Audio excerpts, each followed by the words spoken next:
Dans le cadre de l'occupation du Grand Théâtre de Dijon, nous avons fait un appel à témoignages consistant à évoquer les difficultés rencontrées par chacun des participants dans ce contexte de crise sanitaire et politique, mais aussi leur vision de cette dernière.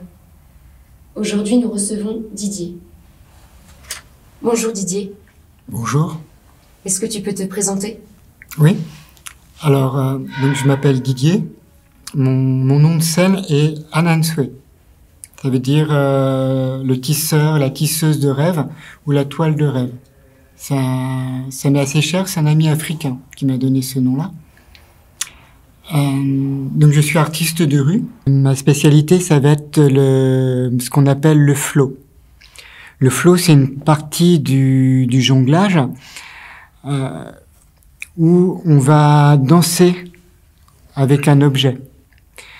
Donc quand on jongle, souvent on lance les objets en l'air, ça va être les balles, les massues. Ce qui caractérise le flow ou le flow art, c'est que c'est vraiment cette danse et cette fluidité qu'on va avoir avec l'objet. Donc je manipule des bolas, je manipule un cerceau, je manipule un bâton de fleurs, je manipule le feu. Je suis intervenant dans les écoles, dans les centres de loisirs. Et je joue dans un spectacle qui s'appelle le cirque préhistorique du parc Cardolan. Didier, comment ça s'est passé pendant le contexte de crise? Comment est-ce que tu as travaillé avec le jeune public? Alors, pendant le contexte de crise, avec les enfants, j'ai dû un peu changer la manière de faire. J'anime des ateliers de jonglage.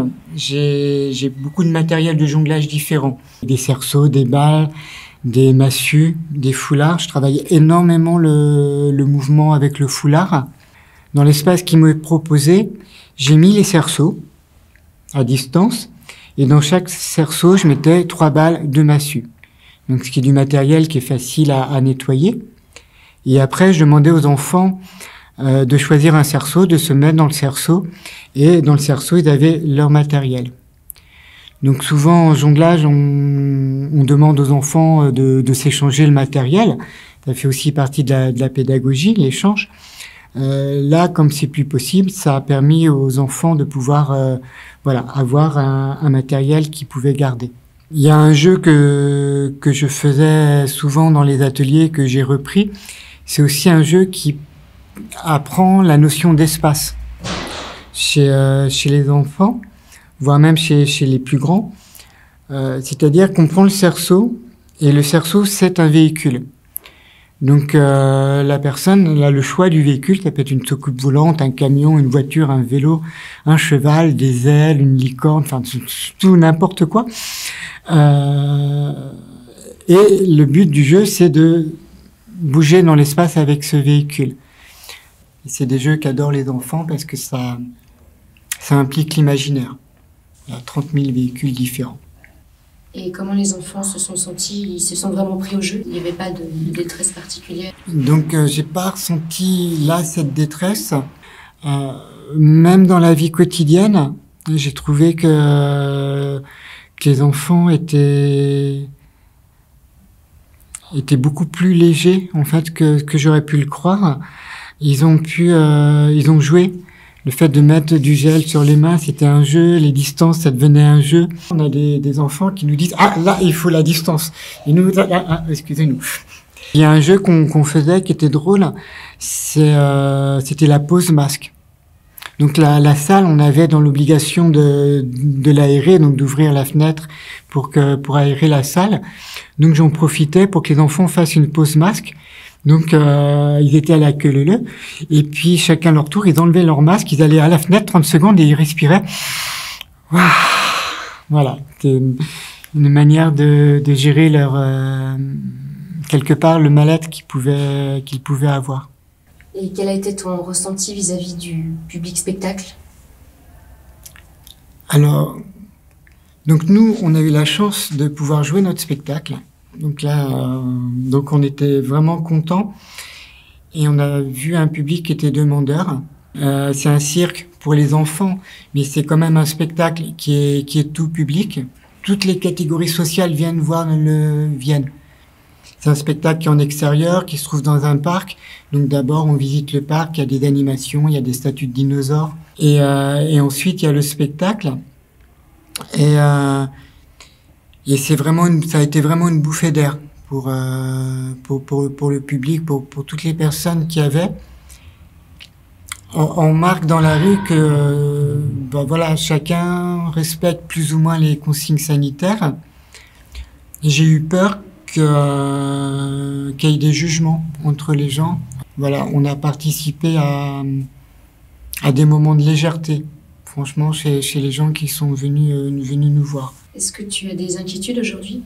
C'est que les gens perdent cette légèreté. Beaucoup de gens perdent leur équilibre dans la société moderne, mais là, je pense que pour beaucoup, ça devient catastrophique. Comme j'ai été artiste de rue, j'ai vécu mois par mois. Je ne savais pas ce que j'allais faire le mois d'après. Donc là, de fil en aiguille, j'ai réussi à me projeter sur 1 an, sur 2 ans. Et paf, donc il y a cette cassure. Quand le premier confinement est arrivé, je me suis dit, waouh, mince, qu'est-ce qui se passe? J'ai pensé à plus faire mon métier. Donc là, ça m'a un peu plombé. Et de nouveau, je tombe à pas savoir ce que je vais faire le mois prochain. Mais comme je l'ai déjà vécu, ça m'inquiète pas trop. Et puis j'en profite pour vivre au présent, pour vivre ce qui arrive là, maintenant. Je prends tout ça comme une chance. J'essaie de le prendre comme une chance. Rien que le fait de s'entraîner, de prendre soin de soi, d'essayer de trouver les choses, ça m'enlève les inquiétudes parce que j'arrive à recréer mon équilibre. Ce que je fais en jonglage, c'est le flow art. Il y a une notion d'être ancré dans la terre et aussi d'être léger. On peut pas manipuler un objet, manipuler du feu et être dans le flux si on n'est pas dans son corps, si on n'est pas dans la terre. Quand on fait du jonglage avec les balles aussi, d'ailleurs. Je pense sur beaucoup d'autres activités artistiques aussi. Quand on danse, quand on fait la comédie. Au niveau des inquiétudes, ce qui m'a toujours inquiété en tant qu'être humain, c'est que dans le monde où on vit, le pouvoir est souvent la domination. Pouvoir, c'est dominer.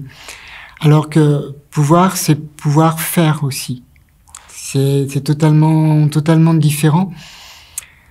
J'ai des amis qui sont professeurs de danse, j'ai des amis clowns, jongleurs, j'ai des amis qui sont professeurs de judo, professeurs d'arts martiaux. Quand on discute ensemble, par rapport au public adulte surtout, on se rend compte qu'on a des gens qui viennent nous voir.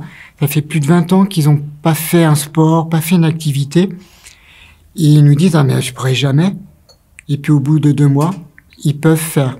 Et ça, c'est quelque chose qui est extraordinaire. Pouvoir aussi, c'est pouvoir faire.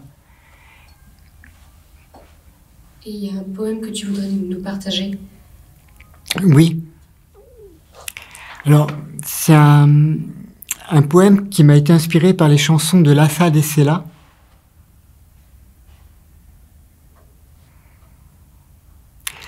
L'âme est légère. La peur l'enferme dans la densité et la matière. Peu importe leur discours. Il est bon de danser, de crier, de voler parmi les anges et les fées. Peu importe leur discours. L'amour est là, toujours. Merci Didier. Merci à toi. Ce que nous défendons, nous le défendons pour tous. Ce que nous défendons, nous le défendons pour tous.